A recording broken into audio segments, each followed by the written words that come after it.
Paperback Rocker, episode 69.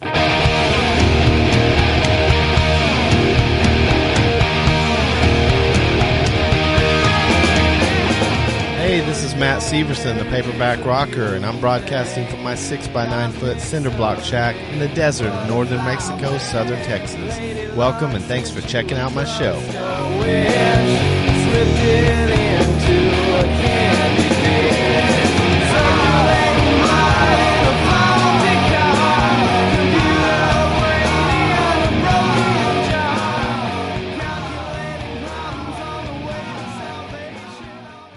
When he was young, his mother told him he could be anything.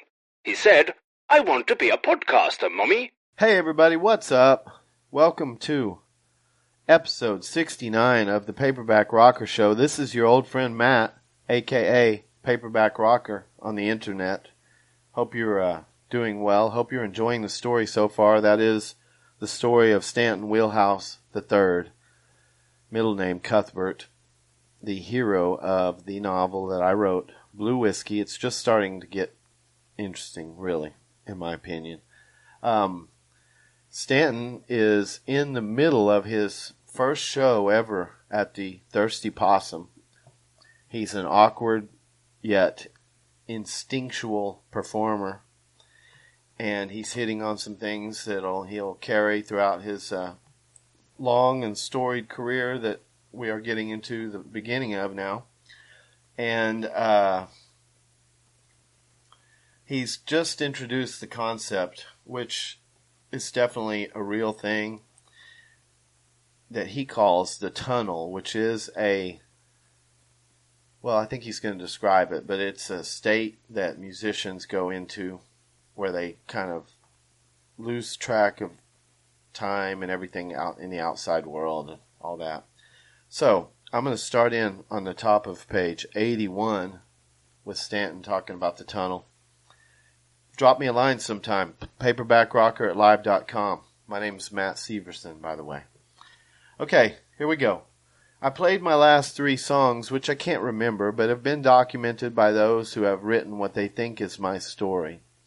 The only memory I retain regarding that trio of tunes is that I entered a trance-like performance state for the first time that I have come to refer to as the tunnel. And it's a place where every men are not welcome. This is a state I've discussed with many musicians, and it is nearly universal. The tunnel cannot be entered until a musician is competent at his instrument, and if the performer is also singing in accompaniment to his playing, that has to be factored into the equation too. Singing while playing an instrument is very difficult, but when the skill is mastered, it is easier to enter the tunnel, and the tunnel is even deeper. When I'm singing my heart out and playing my guitar dynamically, it's as if I'm outside of myself. As complicated as the process sounds, I'm without thought. I'm pure emotion. It's an outpouring like a flash flood, and it flows through the tunnel every time, and then I'm drained. That being said, if the PA is crap or something else is hugely distracting, sometimes I can't find the tunnel for the life of me. Every man is probably laughing his ass off at those times. Thankfully, those instances are few and occurred less as I became more experienced. As I strummed the last chords that magical night, I opened my eyes and was shocked to see many people, both male and female, crying. They were smiling, though. I had tapped into that mythical territory of the bittersweet. This stunned me, and I searched for something familiar from my vantage 2 feet above the crowd.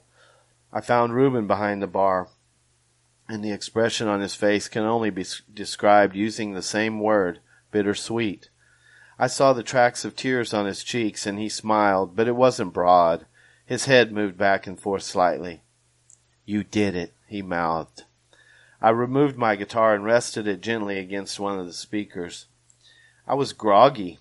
The fog from entering and exiting the tunnel blanketed my brain like an intoxicating drug. The black beauties had worn off. This was a natural endorphin high of the sweetest kind. I walked like a zombie off the stage and was met with my first adoring public. I didn't know how to handle it. People swarmed me, and I felt claustrophobic. There wasn't the pushing and shoving that would come down the road, but it was stifling nonetheless. Hands came at me from every direction, wanting to touch me, if only to shake hands or pat me on the back. Later it would come to hair pulling and clothes ripping, but I'm getting ahead of myself yet again. One interesting thing I can reveal at this point is that I have never bought my own drink since that first gig. Well, I take that back. If I'm eating dinner in a nice restaurant, I buy my own drinks. But if I walk into a bar, if I'm backstage at one of my friends' shows, anywhere really, I will not have to buy a drink. And it's not because I'm cheap. I'm not. I realized early on that people want to buy me a drink. It makes them feel good to buy someone they admire around. But I tell you in all honesty that this seemingly innocuous bit of generosity has turned a lot of celebrities into alcoholics. Many of those celebrities have been helped by AA, but the program's tenet of anonymity prevents us from knowing their names. That was the end of chapter 7. We are going to start chapter 8 now on page 83. There are 3 parts to the day of a gig from a musician's perspective: pre-gig, gig, and post-gig. Allow me to describe each in more detail. Pre-gig encompasses the span from waking to the minute I am called to the stage. In the early days, this was a mostly unenjoyable time filled with car travel, black beauties, cigarettes, and occasional journalists. Meals were quick and uninteresting, like the necessary fueling of a vehicle. This was pre-internet, which meant every regional newspaper, TV station, or magazine needed a unique interview, and my record label's execs were determined I satisfy every request. I didn't mind at first. I was high on my ego and happy to tell everyone how they should be living their life a la Mr. Dylan. When I looked back on those early interviews after a few years in the public eye, I decided it would be best to speak much less. I gave more exclusive interviews and let the music do the talking after that. Pre-gig has changed over the years. On my last tour, it was a 10 a.m. wake-up in a nice hotel after a midnight arrival via private jet and black limousine. Breakfast arrived a few minutes later. I won't bore you with the description of the plate, but it's always the same. Basically, it's 2 of everything, and I pick what I want from that. I work on my books, this and others, until 1 or 2, then take in a museum if possible. The subject doesn't matter. I have yet to not be fascinated by a museum, and they inspire thoughts that many times manifest in songs. Pre-gig has not changed in one respect. The last few minutes are always the same. Waiting to be called to the stage, I am beset with nerves. No matter what my confidence level and at what stage of my career, every show has many variables and unpredictable elements that could result in embarrassment. I guess that's why I've never taken a single show for granted. That feeling has only increased with time, since the internet is ready and willing to broadcast any error, be it technical or in my performance. That leads me to the next part, the gig. In the early days, my shows were almost like something from the revolutionary period of our country's history, like Paul Revere's Ride. Everybody seemed to be desperately seeking a 1 if by land, 2 if by sea message from me. It was even worse for Dylan. Now, nostalgia is the central theme of my live performances. Although our collective situation is no less dire than back in the 60s, it's just that nobody from the subsequent generations has assumed the role of the folk singers of that era. Society is complacent.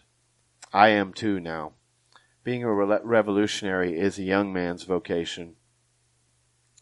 In the very early days, I was simply trying to entertain, but that seesawed as I became more informed about the problems of the world. Then my performances became like some primitive form of the internet, minus the porn and buffoonery. I disseminated important information to as many people as possible each time I played. I'd be lying if I said I knew where my career was going at any point. In the beginning, I figured I could be like Dylan, but with a more melodic approach. That was the sum total of my consideration. I unknowingly made myself into what in literature is called a foil. I was similar to him, but different enough to highlight our contrasts. The Beatles and the Stones had a similar relationship. Compared to Bob, I was the Beatles, since my approach is lighter, more melodic, and less heavy-handed. Bobby is like the Stones, dark and working class. Another difference, I grew to hate touring, while Bob has never seemed to mind. I much prefer the studio, like the Beatles. When I had the public's ear in those early days, people came to me with stories of injustice and begged me to give them voice. Sometimes I did, and sometimes I didn't. Since the criticism of my first song at the hands of Reuben and the Son of Faulkner, I have been my own harshest critic, and some issues are not best brought to light by me writing a protest song. I learned that the hard way. Let me get a drink,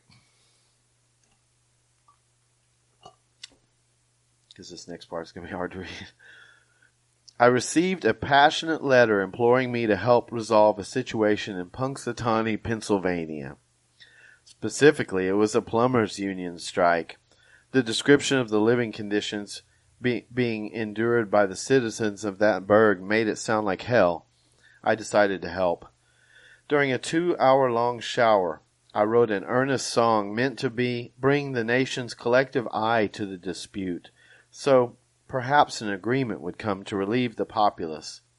I must have forgotten to lock the bathroom door because enchanted serendipity barged right in on me, and this became the second of 2 novelty songs I wrote in the shower.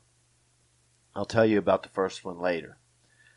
There's a fine line dividing satire and comedy, and that song called The Groundhog Won't Go Home straddled that line so delicately that it tumbled inelegantly like a drunken ballerina from protest song to novelty. It was a shame for the town of Punxsutawney, because my earnest effort to alleviate their stinky situation made them a laughing stock they barely recovered from. For those of you who aren't familiar with the tune, it's about a floater that won't flush, and I figured that since the problem was in Punxsutawney, I'd reference their most famous resident in the song. I thought this an apt metaphor for the strike. No matter how many times one attempts to give the groundhog a burial at sea, he keeps coming back due to the bad plumbing. That concept of the same thing happening over and over was later used in a movie, but I received no compensation, so I won't mention the name. On a more serious note, I did feel as if I had assumed some mantle of responsibility in those early days. The times were dire, and the mainstream media only told one side of the story. As my dissident voice became louder and more widely noticed, the more I felt like my actions were under the microscope. When the Secret Service demanded a meeting with me, I knew things were serious. I refused the meeting and became even more vocal. It's hard to believe, but the federales backed off. They never stopped watching, though. The FBI has since released my file, along with John Lennon's, both of which you can peruse at your leisure. It's pretty dry reading, though, and totally devoid of style. Over the years, my gigs became less of a lightning rod and more of a look back through rose-colored glasses, which is fine. I could give you a long professorial explanation of the changes in both performer and crowd, but it can be succinctly summed up in one short sentence. We got old. Back to the topic I was discussing, a day in the life of a musician. I covered the pre-gig adequately, but I'm at a loss to describe the gig portion of the day. I guess I can just say I entered the tunnel or I didn't. That's all that needs to be said about the gig. Overwhelmingly, I have entered the tunnel versus not. I wish it was 100%, but what would be the point of that? The tunnel wouldn't be that special. I will mention things that have blocked access to the tunnel on unfortunate nights. Drunk or stoned band members who couldn't do their job. Drummers who played too fast or too slow. Bad or non-existent stage monitors. That's a huge one because it determines whether I can hear myself, which is a necessity. Overbearing security, riots, food poisoning, you get the idea. And now we have arrived at the most dangerous hours of a musician's day. The post-gig. I could write a book on post-gig alone, but I'll self-edit to a more skeletal discussion. Good post-gigs come after good shows. The artist has been provided a dressing room and access to a shower. The artist cleans up, smokes a cigarette while reflecting on the show, then goes to the green room to greet adoring fans. After 15 minutes, the artist, who by all appearances does not want to leave, is ushered away by an apologetic road manager. The artist and road manager hop in a waiting limo to be whisked away to an exclusive celebrity-attended party or dinner at a 5-star restaurant. Good post-gigs come after bad shows. There is no dressing room.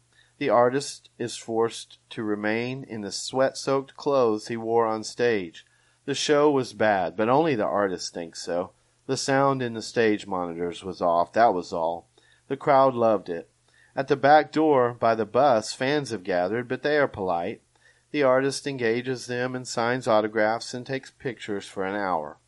Finally, the road manager drags the irritated artist onto the bus. The artist and his band can't sleep, which is normal after a show, so they stay up smoking reefer and working on new songs. The Paperback Rocker has signed off.